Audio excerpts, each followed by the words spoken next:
Hola, ¿cómo están? Buenos días, yo soy Tere Vale, me da mucho gusto estar aquí en Atypical TV en una emisión más de Valle de Lágrimas. Bueno, pues lo primero que les quiero decir es que el huracán Otis, de veras que fue devastador ayer en Acapulco, todavía no se restablece la comunicación, ni celulares, ni teléfonos fijos. Se tienen algunos videos que han circulado en redes donde pues se ve a inquilinos, a huéspedes de hoteles, a personas pues sufriendo las consecuencias de este huracán. Otis parece ser que fue mucho más fuerte y devastador que Norma. Entonces, la situación en Acapulco habrá que ver cómo nos vamos informando. Bueno, les quiero decir que hoy en la mañana todo mundo trataba de establecer una comunicación con un familiar, al parecer por WhatsApp, parece ser que se logra entrar en contacto con las personas que están allá. En Oaxaca las afectaciones fueron menos, pero también les quiero comentar que la situación en Oaxaca es también difícil, mucho menos que en Acapulco. Guerrero fue el estado más afectado por este huracán. Se habla de que hay afectaciones materiales en algunos edificios, en algunos hoteles, pero de acuerdo a la información que se da a conocer hasta ahorita, afortunadamente no hay víctimas, no hay personas pues que hayan sufrido, digamos, un accidente o daños, en fin. Hasta este momento vamos a esperar a ver realmente qué consecuencias trae pues este huracán que fue devastador. Aquí en la Ciudad de México hoy, si ustedes están viendo en vivo este programa, pues también tenemos un día lluvioso, por eso traigo mi chamarrita, en fin, que es un día que hasta acá llega la afectación del huracán Norma. Bueno, pero aparte de los huracanes, también han pasado cosas en nuestro país, pues realmente muy importantes y yo diría que muy graves. Una de ellas, pues es, finalmente se aprobó la extinción de 13 de los 14 fideicomisos, que como ustedes saben, el presidente quiere cancelar, quiere quitar, pues, y que no pertenezcan ya más al Poder Judicial, sino que ese dinero regrese a la Federación. Ayer además pasó algo muy curioso, porque la senadora Olga Sánchez Cordero, después de estar calladita durante toda esta discusión, tenemos meses escuchando al presidente López Obrador insultando, denostando, agrediendo, acusando a ministros de la Suprema Corte de Justicia sin ninguna razón más que no lo obedecen como él merece, digamos. Y la senadora Olga Sánchez Cordero, que ustedes saben que fue ministra de la Suprema Corte de Justicia, pues calladita se ve más bonita, ¿verdad? Porque no había levantado la voz en ningún momento, pues para tratar de defender, digamos, a la Suprema Corte de Justicia. Se ve que ya en el último momento, pues seguramente la senadora decidió pues que afectaría muchísimo su imagen el permanecer callada, cuando ella sabe muy bien que esos 13 fideicomisos son muy importantes para pensiones complementarias, para retiros complementarios. Hay personas del sindicato de trabajadores del Poder Judicial que están enfermos, que no les alcanza para comprar los medicamentos, la sola pensión, y que estos fideicomisos, al menos 6 de los 13, tienen que ver con estos apoyos extra a los trabajadores. Bueno, pues se ve que se condolió la senadora Sánchez Cordero, dejó de ser florero, aunque sea por 5 minutos, y no sé si tenemos listo el video de Olga. Ok, vamos a ver lo que dijo Sánchez Cordero.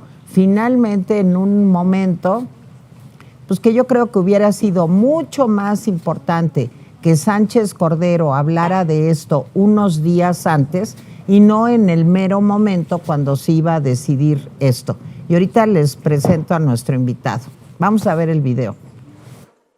Hoy vengo a defender a las y los trabajadores del Poder Judicial de la Federación ante la posible eliminación de algunos de los fideicomisos que representan parte de sus conquistas laborales. Que quede claro, no he venido a proteger algún tema de interés particular para quienes integran o tuvimos el honor de integrar el Pleno de la Suprema Corte de Justicia de la Nación.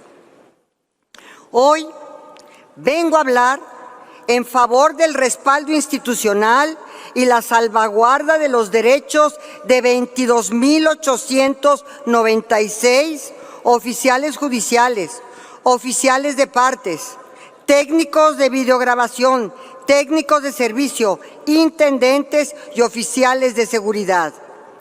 Traigo a este pleno argumentos a favor de 11.314 secretarias o secretarios de tribunal, secretarios o secretarias de juzgado, directores de áreas, secretarios y secretarios de apoyo, administradoras y administradores regionales y actuarias o actuarios. Soy portadora del mensaje de 1.721 juezas y jueces, magistradas y magistrados, así como de 1.211 defensoras y defensores públicos, asesoras y asesores jurídicos que atienden a la población de menos ingresos y de menos recursos.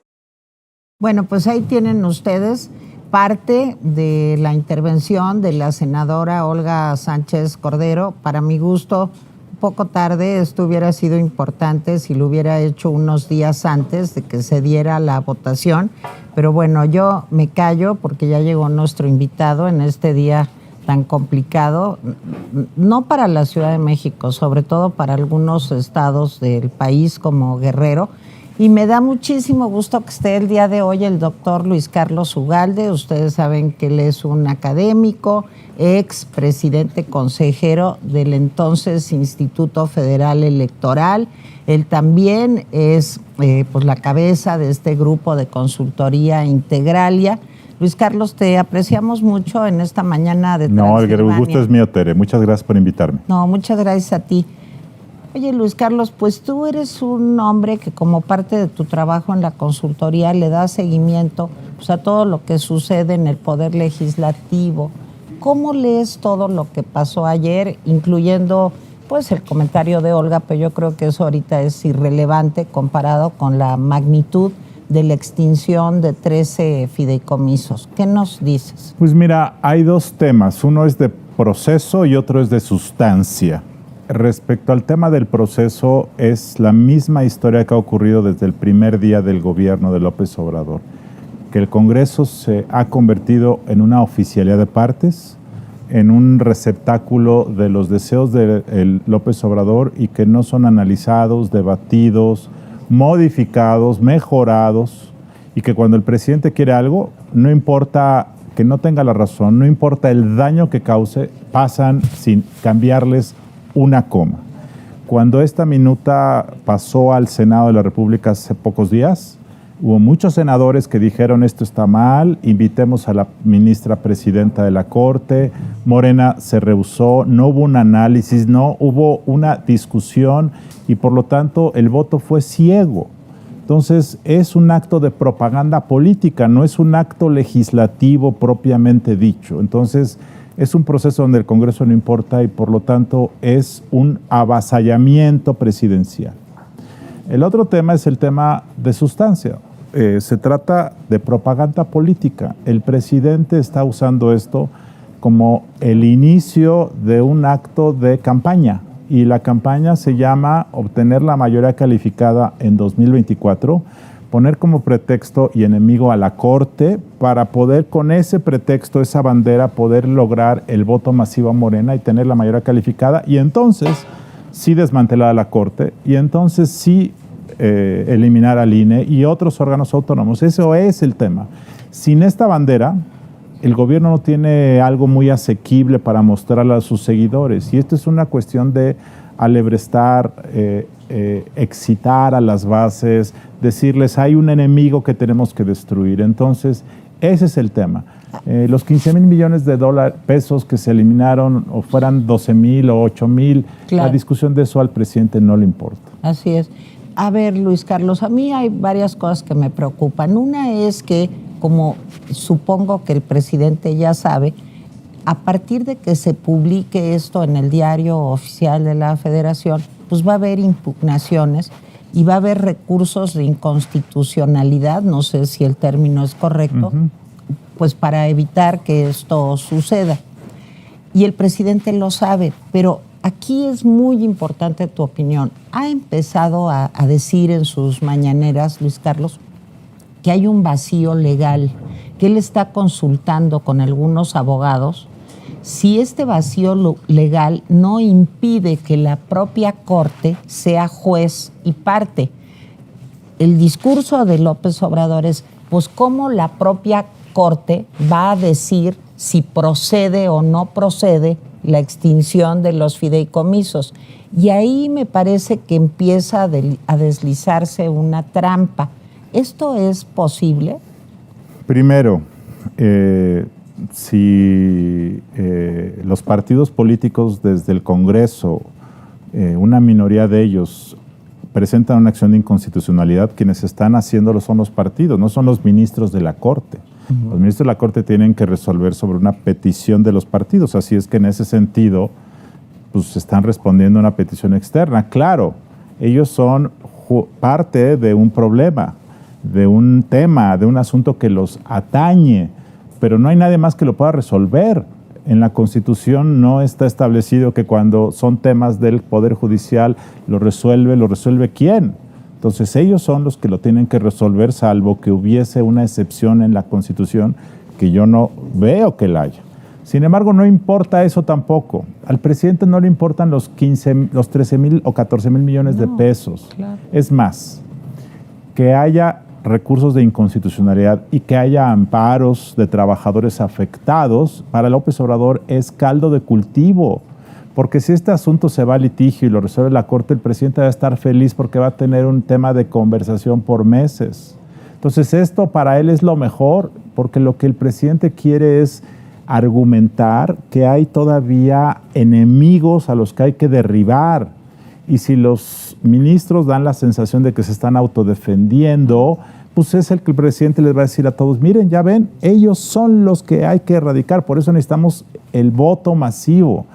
López Obrador es presidente de oposición. Eso claro. Es el populismo. El populismo gobierna, pero hace creer que es la oposición y que el verdadero statu quo son los poderes de las élites. Y entonces, aunque el gobierno es la élite suprema, hace pensar que en realidad ellos es pueblo, que hay que erradicar a las élites. Entonces, este es un discurso perfecto para hacer oposición de algo intangible, pero que López Obrador le pone cara de que son los ministros privilegiados. Entonces, entre más dure este pleito para López Obrador, mejor. Si no tiene disponible esos 13,000, para él es irrelevante. Autorizó la Cámara de Diputados un endeudamiento de 1.2 billones de pesos. 15,000 millones es irrelevante claro. Para el presidente. Entonces, el tema es que esto se va a ir a pleito, por supuesto. La Corte, la Sala Superior, perdón, el Pleno de la Corte va a tener que resolverlo en algún momento. Y cuando lo resuelva, si lo resuelve dándole la razón, o más bien diciendo que la ley que se reformó es inconstitucional, López Obrador lo va a usar y lo va a usar. Entonces, todo políticamente hablando será ganancia. A mí me preocupa mucho que la Corte está en una situación de total pasividad. Es decir, hace 2 días circuló un video de la presidenta ministra explicando un poco. Pero ese discurso de la ministra, tú lo viste, quienes nos ven seguramente lo vieron, pero fuera de este círculo de personas atentas, ¿quién lo ve? En cambio, todos los días mucha gente escucha que los ministros ganan 700,000 pesos según López Obrador. Todos los días se escucha que protegen a empresas extranjeras. Todos los días se escuchan eso y eso pues sí se entiende. Lo que dice la Corte no se entiende nada. Están como si esto fuera un asunto de expertos, abogados. Y la verdad es que eso no sirve. Me sorprende que la Corte no tenga más seriedad, profesionalismo, empatía para comunicar todo lo que está ocurriendo. Pero ahora hay un problema también grave. Todo lo que planteas es realmente muy importante y muy grave para la democracia. Pero el problema es que la señora candidata del partido oficialista o oficial o como se diga, pues ya compró todo esto. Esto quiere decir, Luis Carlos, que esto no va a acabar con la salida de López Obrador y se va a llegar pues a lo que más quiere el presidente, que es devorarse completito el Poder Judicial y que los jueces sean electos, los ministros de la Suprema Corte sean electos como si fueran diputados o presidentes municipales. Y creo que Claudia Sheinbaum está apoyando esto. Ella coincide, en fin, no importa si coincide de a de veras o no, pero su titerazgo, o no sé cómo decirlo, su capacidad para mimetizarse con López, hace que ella siga ese camino. Bueno, ¿qué puede pasar ahí? No, pues lo que pasa es que Claudia Sheinbaum lo repite 3 veces a la semana o 4. Entonces, si lo dice, pues hay que creerlo. Porque hay personas cercanas a ella que dicen, no lo cree, lo tiene que decir porque para quedar bien con López Obrador. Perdóname, pero no podemos decir, no importa. ¿Cómo que no importa? Si alguien por decir que por quedar bien con López Obrador es capaz de apoyar esta barbaridad democrática de erradicar a la Corte, ¿qué clase de candidata es esa persona que miente con tal de quedar bien con una persona en lugar de decirnos a todos qué es lo que quiere hacer como gobernante? Eso me parece muy preocupante. 2, imaginemos que ella no cree en eso. Bueno, pues aunque no crea, la ola la va a arrasar, porque López Obrador el 1 de septiembre de 2024, en el último mes de su gestión, y que será el primer mes de la nueva legislatura, va a presentar una iniciativa de reforma constitucional para que los ministros sean removidos todos y que los nuevos sean elegidos por el voto popular. Eso va a ocurrir. ¿Tendrán los votos? No lo sé. Eso es lo que está en juego el próximo año.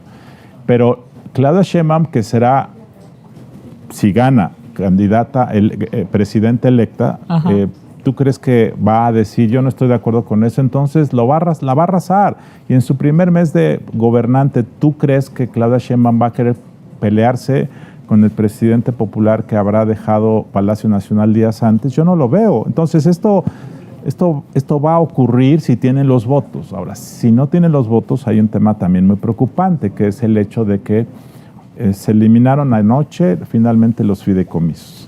Dentro de 2 o 3 semanas se va a votar el presupuesto de egresos de la Federación para 2024. Ahí va a haber otro recorte. ¿Qué tan grave? Yo creo que va a ser importante. Entonces, los fideicomisos afectan en el mediano plazo las condiciones laborales, las condiciones de infraestructura. El presupuesto 2024 te afecta en la operación desde el 1 de enero. Entonces, cuando llegue el próximo gobierno, el Poder Judicial va a estar afectado por la falta de dinero y entonces el nuevo gobierno, si es de Morena, puede usar ese tema para negociar y decir, ok, ¿quieres que te abra la llave del presupuesto otra vez? Estas son las reglas. Entonces imaginemos que Morena no tiene los votos para cambiar la Constitución, que los ministros siguen en su cargo, pero presupuestariamente puede apretarlos y a través de ahí quererlos rendir. Ese es el tema que está en riesgo. Entonces yo sí creo que esta es la primera movida de un proceso de desgaste que va a durar varios años. Oye, Luis Carlos, a mí me recuerda mucho lo que está pasando en México, pues lo que pasó en Venezuela, O sea, tanto Chávez como Maduro se fueron haciendo de los órganos electorales, del poder legislativo, del poder judicial. O sea, vamos en ese camino de ya, digamos, un régimen autoritario o una dictadura, para decirlo abiertamente. Porque fíjate que hace años, cuando yo decía esto, yo soy hija de un venezolano, entonces a mí me tocó ver de cerca estas cosas. Y cuando yo decía eso me decían, estás loca. Claro que no, México no es Venezuela, México es frontera con Estados Unidos. ¿Tú cómo la ves? Mira, mi primera respuesta es que no vamos en la ruta de Venezuela, que no hemos ido en esa dirección, que ciertos contrapesos han funcionado como la Corte. Y muchos piensan que como López Obrador ya se va, entonces nos salvamos. Ajá. Sin embargo, yo sí creo que estamos en el momento de mayor riesgo político del sexenio, porque López Obrador sí va a querer hacer lo que dice, sí es real. Y Claudia Sheinbaum, crea o no crea en eso, lo va a dejar pasar. Entonces sí es real. Si Morena obtiene la mayoría calificada, sí estamos en riesgo político. Un riesgo político de un modelo que yo puedo llamar de economía autoritaria, que es un modelo en donde el sector empresarial hace dinero, como lo está haciendo, en donde el sector empresarial empieza a interiorizar que las cosas no están tan mal, como ellos están haciendo dinero, obtienen contratos, está el nearshoring, el TEMEC está mejor que nunca para México. Entonces eso los hace tranquilizarse y por otro lado eso le permite a Morena afianzarse, monopolizar, arraigarse. Entonces las dos cosas pueden coexistir, entonces podemos ser un país sin contrapesos, un país más autoritario, yo no le llamaría dictatorial. Es muy difícil que una economía tan diversificada como la mexicana pueda convertirse en una dictadura, pero sí podemos convertirnos en un sistema político autoritario, en donde la libertad de expresión sea limitada, en donde no haya contrapesos, en donde las decisiones arbitrarias del gobierno no puedan ser recurridas por los empresarios, por los particulares. Y donde no hay división de poderes, que es lo que quiere él, ¿no? La concentración de poder. Imagínate que Trump gana la presidencia en Estados Unidos.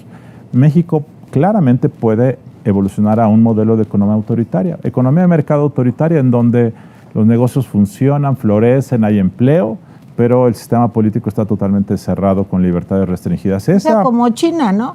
Digamos, podría ser un modelo chino adaptado a México. Entonces, eso es un riesgo, por supuesto.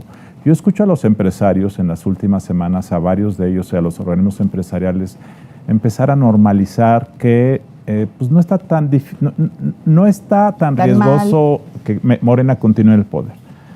Muchos de ellos dicen, Claudia ya platicó con nosotros y nos dijo que ella está a favor de la apertura privada, que ya no nos va a hacer daño. Entonces, empiezan a interiorizar esto y empiezan a normalizarlo.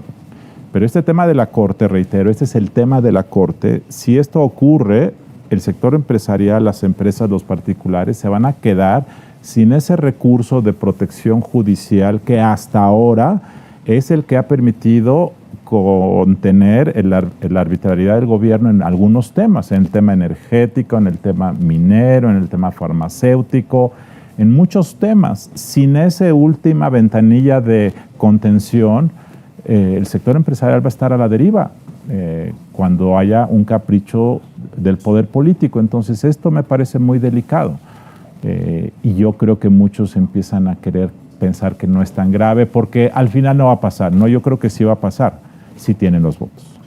Ahora, Luis Carlos, yo también te he oído hablar pues, de qué está pasando en el Frente Amplio y me gustaría mucho preguntarte, a partir del 20 de noviembre, si no recuerdo mal, comienza ya las precampañas. Estas terminan en enero, luego viene un periodo de intercampaña y luego ya la mera campaña. Primero, ¿crees que se va a respetar esto? Porque hasta ahora, ¿qué ha pasado pues, con el respeto a las leyes electorales? ¿Cómo ves esto? Tú fuiste presidente consejero del IFE. Ya no existe la ley electoral, ya no sabemos qué está bien y qué está mal.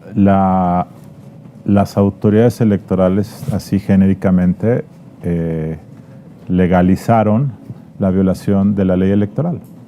Y entonces, en lugar de que los jugadores de fútbol se adaptaran al reglamento, el reglamento se adaptó a los jugadores. Eso es lo que ya ocurrió, la ley ya fue violada. Las precampañas inician el 20 de noviembre, pero en el caso de Morena las precampañas empezaron desde el año pasado. 2 años, yo creo. Y en el caso de la oposición las precampañas empezaron desde el mes de julio. Esa es la realidad. En este momento, Sheinbaum sigue en campaña abierta. Ayer iba a tener un evento masivo en la Ciudad de los Deportes en la Ciudad de México. Hoy va a Chihuahua a eventos masivos. Bueno, el de ayer se canceló porque no le salió. Los acarreados no llegaron. Pero bueno, no llegaron las personas, pero el evento se iba a llevar a cabo. Xochitl Gálvez está en una actitud mucho más contenida porque está más bien fungiendo como senadora.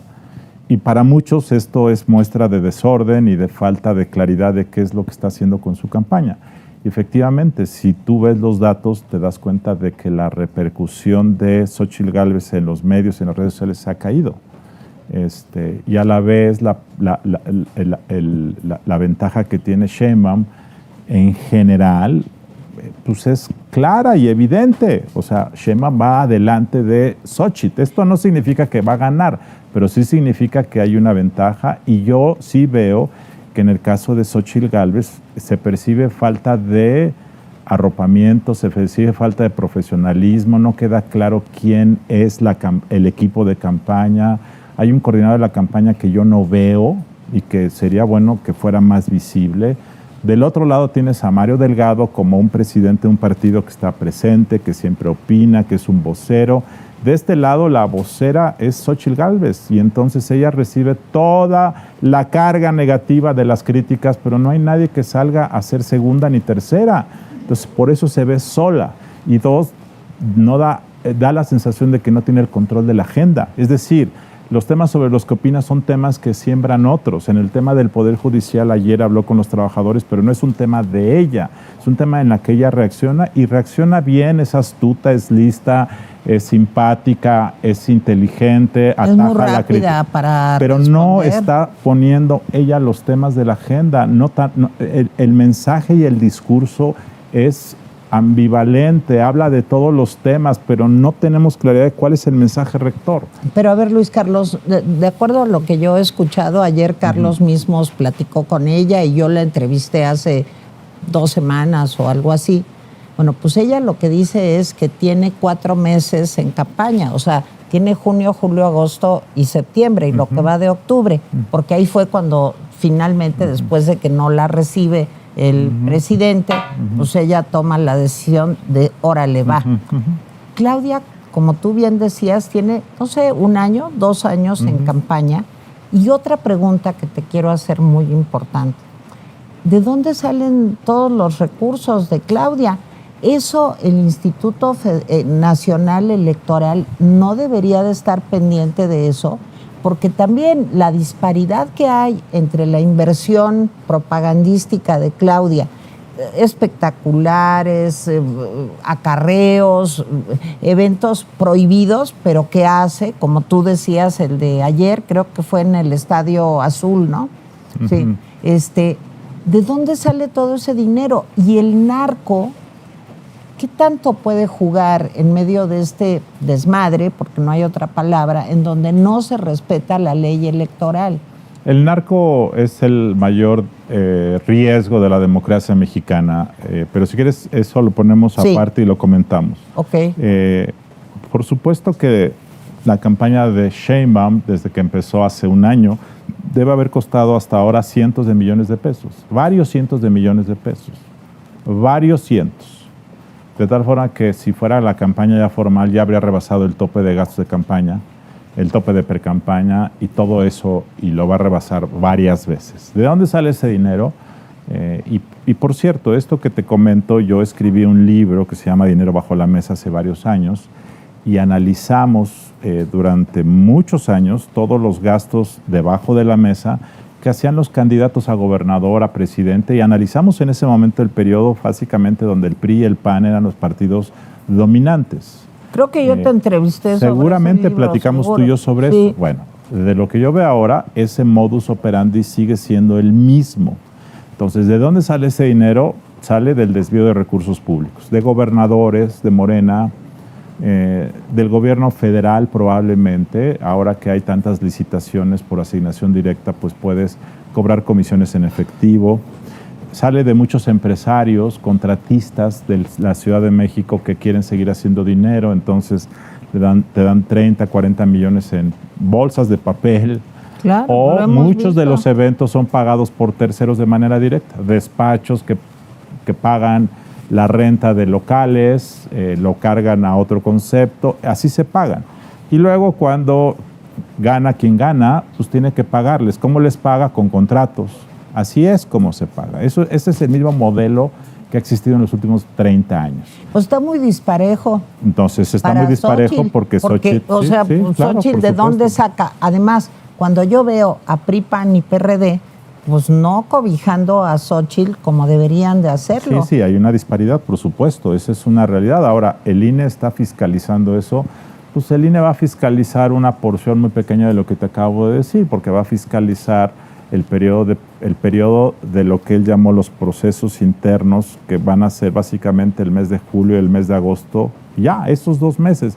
Y lo que va a fiscalizar son los eventos visibles. Pero hay mucho dinero que corre por debajo de la mesa, para pagar a medios de comunicación, para pagar boletos de avión, hospedajes, o sea, una serie. Entonces, lo que el INE hace es fiscalizar una porción, y lo está fiscalizando ahora del periodo que el Tribunal Electoral definió como el proceso interno, que fueron 2 o 3 meses.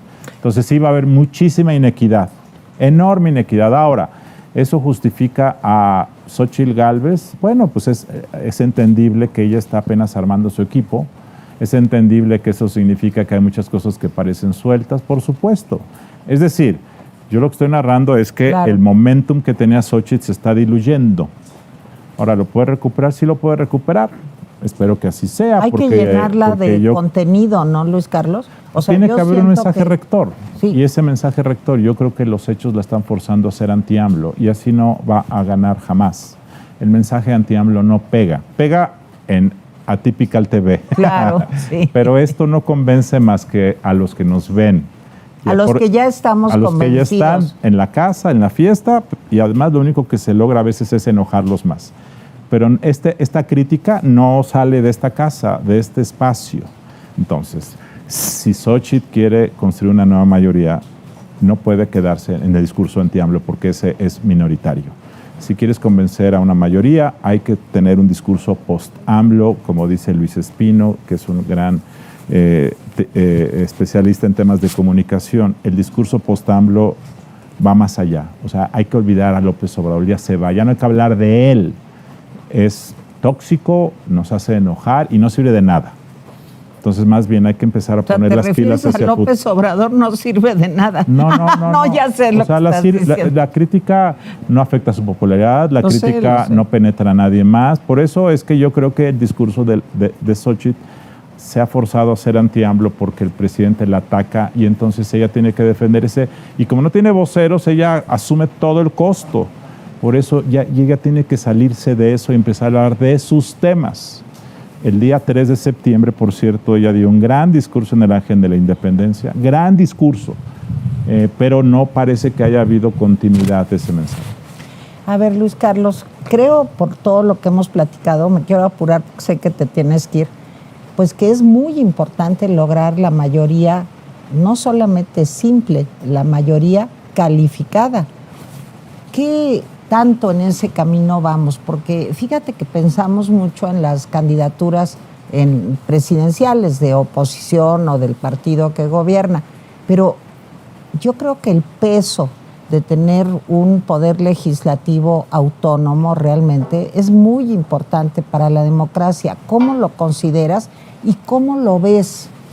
La elección del próximo año más importante es la del Congreso, porque el Congreso va a definir la arquitectura política y económica de México para los próximos 30 años. La presidenta que resulte elegida definirá el estilo gerencial presupuestario por 6 años. Entonces, claro que lo más importante es el Congreso. Para la democracia lo mejor es que haya un Congreso balanceado. No importa que estés del lado de Morena o del lado de la oposición, o sea, para el país lo mejor es que las decisiones se discutan, se negocien y se vigilen. Claro que esto choca con la visión transformadora de López Obrador, por eso es que nos manipula con la idea de que hay que derribar, porque a él no le gusta negociar, pero lo mejor para un país es la negociación. Entonces, yo estoy a favor de la negociación, por eso creo que si las fuerzas políticas quedan en una situación balanceada, es lo mejor para el país. Es lo mejor para Sheinbaum si fuera presidenta, yo creo.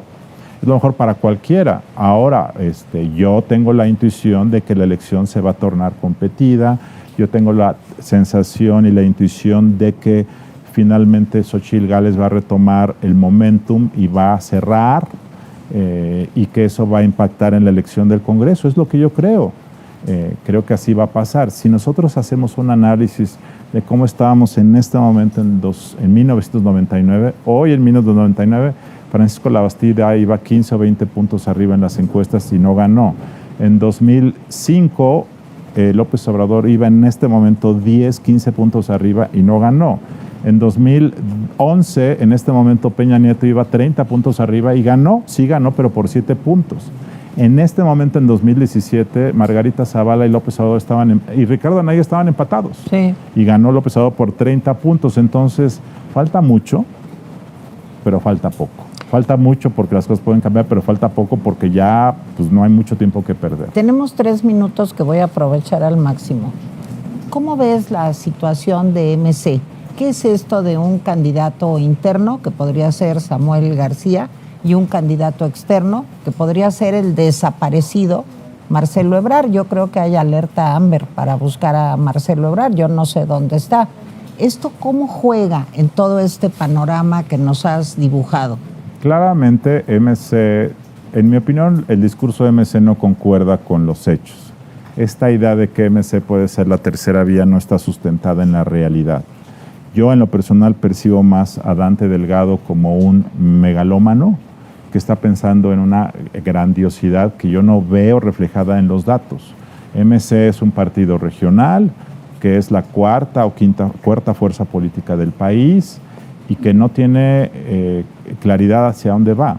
Yo vi, por cierto, ayer el mensaje de Dante Delgado que dio su segundo informe, era una cuestión personalista, unas fotos gigantescas de él como una adoración a una persona, no un evento de un partido moderno que dice la tercera vía.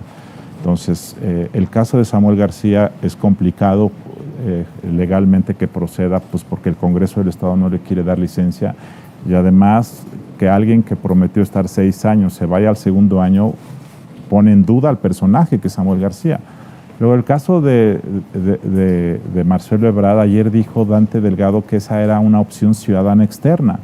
Marcelo Ebrard es una opción ciudadana, o sea, es lo menos ciudadano que hay si por ciudadano te refieres a alguien que no ha sido parte del poder político. Marcelo Ebrard lleva siendo parte del poder político 40 años y es un miembro del oficialismo. Pero Mario Delgado dijo, no vamos a dejar que nos lo quiten. Si MC postula a Marcelo Ebrard, está postulando a un integrante del oficialismo. O sea, esa es la realidad. Como que un candidato ciudadano externo, eso es una mentira. Entonces, yo creo que MC, si lo que realmente busca es construir un país más democrático, aunque el PRI y el PAN hayan sido pecadores y lo son y lo han sido, creo yo que esto se trata de cruzar el río y después de que cruzas el río te das la mano y cada quien sigue su trayecto. Si MC va por su lado, va a fragmentar el voto y claramente esto va a beneficiar a Morena. Eso es lo que dice la evidencia, por supuesto. Y eso pondría en riesgo la posibilidad pues, de todo, ¿verdad? No solo eso facilitaría, de la presidencia. Eso facilitaría que Morena tuviera la mayoría calificada, porque hay muchos distritos en donde si MC se mete a competir solo, le va a quitar 7, 8 puntos a los candidatos de la oposición. Simplemente en Jalisco. Si en Jalisco MC va por su lado y PRI, PAN, PRD van por su lado, eso va a impedir que MC gane 5 o 6 distritos. Dicho de otra manera, si en 2021 MC hubiese ido junto con el PRI, PAN, PRD, MC hubiera tenido 20 diputados más. Y en conjunto hubieran tenido 50 diputados más. Es decir, hoy Morena tendría 50 diputados menos. Y probablemente el tema de la Corte no se habría materializado. Entonces, Claro que hace una diferencia. MC solo, pensando en un futuro lejano que a lo mejor no llega, puede ser el que fragmente el voto. Eso es un hecho, eso es un dato empírico. Luis Carlos Ugalde, ¿cómo me gustaría ser una mala persona y decirte que no te vayas? Pero sé que te tienes que ir. Gracias, y te Tere. agradezco muchísimo que hayas estado con nosotros el día de hoy y que se repita pronto, Luis Carlos. Claro que sí, Tere. Muchas Gracias gracias al doctor Luis Carlos Ugalde. Y pues ahorita se va, pero mientras yo me voy con doña Vero, la mamá más bonita de Atypical, que nos va a decir qué nos dice el público bonito que nos acompaña. A ver, Vero, ¿cómo van las cosas? Pues vamos muy bien, hay mucha gente conectada con muchos comentarios echándoles porras. Por ejemplo, les voy a dar un ejemplo por aquí. Tenemos el comentario de María Muñoa, excelente invitado, gracias Tere. Ismael Macetas, AMLO le quita de forma ilegal su dinero al Poder Judicial, mientras sus ineptos diputados tienen exagerados privilegios. Una simple ama de casa, así se llama el usuario, no le estoy llamando así. ¿Cómo se llama? Una simple ama de casa. Perfecto. Dice, pero aparte las amas de casa, muy bien, todas ustedes las queremos mucho porque hacen un trabajo muy... Pero o sea, claro, no es simple el trabajo, ¿eh? Así es, no es nada simple, es Nada muy simple. complicado el trabajo. Exacto, y gracias a ese trabajo, muchos otros hacen muchos otros trabajos, entonces, Así es. bien por ellas. Igual tenemos que votar en contra de Morena, porque votar por ellos ya sabemos de qué va y necesitamos cambios sin abusos. Y Claudia da puras promesas y ninguna solución. Lourdes Ramírez, ¿por qué no se le aplica la ley al cacas cuando transgrede y pisotea la Constitución? ¿Cuándo se aplicará el Estado de Derecho a la bola de delincuentes de Morena? Pues en eso es en lo que estamos y por eso es tan importante, Vero, que salgamos a votar. O sea, el próximo 2 de junio del 2024, si no han revisado su credencial de elector, si no, a lo mejor tienen ustedes que hacer algún cambio, a lo mejor está, de veras revisen su credencial de elector, porque lo más importante, voten ustedes por quien desde luego ustedes quieran, pero es salir a votar y cumplir con ese compromiso. Claro. Y bueno, pues una buena noticia, muchas gracias, Vero, A ti, y ya Tere. casi nos vamos. Pues es que hablando de lo que decía el doctor Luis Carlos Ugalde, pues Xóchitl Gálvez comienza a pues rodearse de personas interesantes, de personajes interesantes de la vida política nacional. Ayer, por ejemplo, dio a conocer que Ursúa, exsecretario de Hacienda durante un momentito de López Obrador, que no aguantó además pues las decisiones que ha venido tomando y que tomó en sus primeros tiempos el presidente López, pues se une al equipo de Xóchitl Gálvez. A mí eso me da mucho gusto. Y aparte la anécdota, no sé si la saben, pero es bonita. Dice Xóchitl que cuando ella llegó en su bici a Palacio Nacional, pues que y no la recibió el presidente, pues todo el mundo le empezó a decir, no, pues ya lánzate, sé candidata a la presidencia. Y ella dijo, no, es que lo voy a pensar, es que no sé, Y una llamada que le entró en ese momento fue la de Carlos Ursúa. Desde luego él renunció, pues les digo, muy poquito tiempo después de su nombramiento. Y le dijo, oye, Xóchitl, ¿por qué no? ¿Por qué no te lanzas? Pues tú puedes. ¿Qué tienes menos que nadie? Tú puedes y lánzate. Y dice Xóchitl que fue una de las personas que en ese mero momento la apoyó y le dijo, órale, pues llégale. Y bueno, pues ahí está, a partir de ayer se une, dijo Xóchitl, y lo dijo, si no recuerdo mal, aquí en Atypical, porque estuvo ayer con Carlos Alarraqui, vean la entrevista, pues dijo, ¿saben qué? No sé en qué puesto va a quedar Carlos Ursúa, pero va a quedar Carlos Ursúa. Y si me permiten otra información que me gustó mucho, no es información, pero sobre todo es una decisión de Xóchitl Gálvez, es que una querida amiga que ha estado aquí en Atypical, que ha estado conmigo también en el Rapidín, que es Alejandra Latapí, pues va a ser la coordinadora de comunicación del Frente.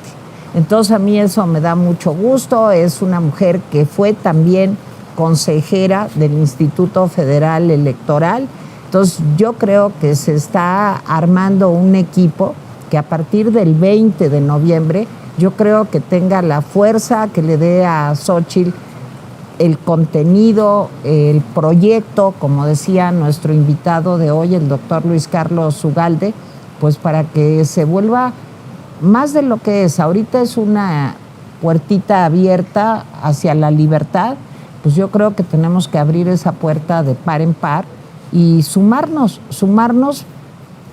porque nos tenemos que sumar. Si apreciamos la democracia, si apreciamos las libertades, pues tenemos que sumarnos a esta alternativa. Y bueno, pues ya les dejo de echar este rollo. Me da mucho gusto que hayan estado con nosotros, de veras muchísimas gracias. Les cuento que hace frío en la Ciudad de México. Si nos están viendo en la Ciudad de México, hace frío. Le mandamos un abrazo muy cariñoso. Si nos han podido ver en Guerrero, no sé si hay algún mensaje, mi querida Vero de Guerrero. Sí, hay, y cuál, coméntanos, ¿no? No, lo reviso de volada y te doy noticias ahorita. Sí, bueno, les digo, estamos preocupados porque hasta este momento, este programa es en vivo, luego lo podrán ver ustedes si nos hacen favor repetido, pero este programa ahorita es estreno. Y les quiero decir que hasta ahorita no se ha logrado una buena comunicación con el estado de Guerrero, ni por celular ni por teléfono fijo. Lo que me dicen algunos amigos es que han logrado comunicarse a través de WhatsApp, pero si se logra la comunicación, pues yo creo que es muy importante pues que sepamos cómo están pues las personas en este estado y especialmente en Acapulco. Bueno, Vero, pues ya nos vamos, ya se nos acabó el tiempo, les mando un gran abrazo y acuérdense que hacer esto del periodismo libertario e independiente no está fácil, necesitamos que nos ayuden, que nos apoyen y es muy fácil, lo único que tienen que hacer es ¿qué, Vero? Lo único que tienen que hacer, miren, hay muchas vías. Está siempre la de los superchats, mandarnos comentarios por aquí, así aprovechan para hacernos una pregunta. También está a través de Banca Mifel, que funciona como una transferencia bancaria completamente normal, como la que hacemos pues, todos los días muchos mexicanos. Y también está a través de la plataforma GoFundMe. Esta plataforma, la gran ventaja es que funciona en cualquier parte del mundo, ¿no? Puedes estar en México, en Europa, incluso vemos gente que nos apoya desde Asia, en cualquier lugar en donde estén. Simplemente tienen que meterse a gofundme.com, gofundme.com, se meten, ahí en la lupa le ponen Atypical TV y donde vean la carita sonriente de Carlos Alarraqui, le dan clic y ahí aparece un botón dorado que dice donar ahora. Nada más acuérdense que ese monto que pongan va a ser dólares. Entonces, nada más les advierto, ponen el monto, rellenan el formulario y con eso nos permiten seguir creciendo, tener más programas, tener más invitados, pues meterle todo de aquí a un año que viene complicadito. Yo quisiera ver, además de la cara de Carlitos Alarraqui, la carita de Vero. Voten ustedes si prefieren ver la cara de Vero que la de Carlos, ¿verdad? O la de Tere Vale, es la más bonita de toda Typical TV. La risa de Tere es lo que les va a poner de buenas. La risa la podemos grabar. Mi querida Vero, te quiero, te mando besos aquí hasta el otro lado, hasta nuestros hasta los metros y metros que nos lejanos. Separan. Exacto, casi nos tocamos. Sí, exacto. Sí. Adiós, Vero. Sí. Gracias, muchísimas gracias a ustedes por habernos acompañado. Muchas gracias a todo el equipo por habernos ayudado a hacer este programa. Y la semana entrante aquí estamos a partir de las 11 de la mañana en vivo y a todo color, con frío, con nieve, con huracanes o como se pueda. Aquí estamos en Valle de Lágrimas. Muchas gracias. Familia Typical, muy buenos días. La carta que les escribí a todos ustedes para Typical TV se la dirigí a Rocío Nale. Y como cada jueves les recuerdo, me ayuden a viralizar este video entre todos sus cuates. Bien, gracias y vamos por la carta. La cabeza de la carta dice, carta dirigida a Rocío Nale. Y entre paréntesis, ¿cómo le hiciste? Nale, Desde la primera quincena de enero del 2018, te he menospreciado como ser humano y como secretaria de Energía. 5 años después, renuncias a tu puesto de gabinete para ser, por dedazo, la candidata de Morena a la gobernatura en Veracruz. Y muy probablemente también serás la próxima gobernadora del estado. Estado que, por cierto, no eres de origen. Por esta renuncia tuya es la razón por la que decidí escribirte mi carta semanal. Te tengo varias preguntas que si las contestarías serían unas respuestas llenas de calumnias. Pero en fin, ahí te van. ¿Cómo le hiciste para durar 5 años de secretaria de Energía cuando hasta la fecha del día de hoy no tienes ni la más remota idea de lo que es petróleo? ¿Cómo le hiciste para durar 5 años de secretaria de Energía si tienes 99% de corrupción y 1% de honesta? ¿Cómo le hiciste para duplicar la deuda de Pemex a los bancos, a sus proveedores y además quebrarlo? ¿Cómo le hiciste para que las calificadoras financieras pusieran a Pemex como una empresa no digna de crédito? ¿Cómo le hiciste para ganarle al gobierno de Peña Nieto en la destrucción de Pemex? ¿Y cómo le hiciste para ser candidato de un estado de donde no eres originaria? ¿Cómo le hiciste para pasar de pobre a multimillonaria en dólares en solamente 5 años? ¿Y cómo le hiciste para otorgarle a tu compadre y mejor amigo de tu marido los contratos más gigantescos en Dos Bocas? ¿Cómo le hiciste para creer que Andrés y tú nos engañaban con la mentira de que la refinería ya estaba lista desde hace 8 meses? Cuando en la realidad es que cuando te largues con Andrés a su rancho a la chingada, no se haya refinado ni medio barril. ¿Y cómo le hiciste para cerrar los ojos y no proponerle a Andrés que en lugar de gastar la bestialidad de dinero en Dos Bocas, era mejor comprar otra refinería en Texas con un costo de risa? ¿Y cómo le hiciste para permitir que el huachicoleo aumente 100% más que en el gobierno de Peña Nieto? O mejor dicho, ¿por qué no terminaste con el huachicoleo? ¿Por qué aumentó la gasolina a 23 pesos el litro y Hacienda lo subvencionó con 12 pesos más? ¿No que eran muy fregones? ¿No que iban a pagar 10 pesos por litro? ¿No que este gobierno era el de la esperanza? Sigo. Nale, ya no eres secretaria. Vas a ser candidata y probablemente gobernadora. Yo te pregunto, ¿no tienes ningún remordimiento de conciencia sabiendo que además de ser macro corrupta, tu ineptitud le va a dar en la madre a nuestros amigos en Veracruz? Y por último, te tengo otra pregunta.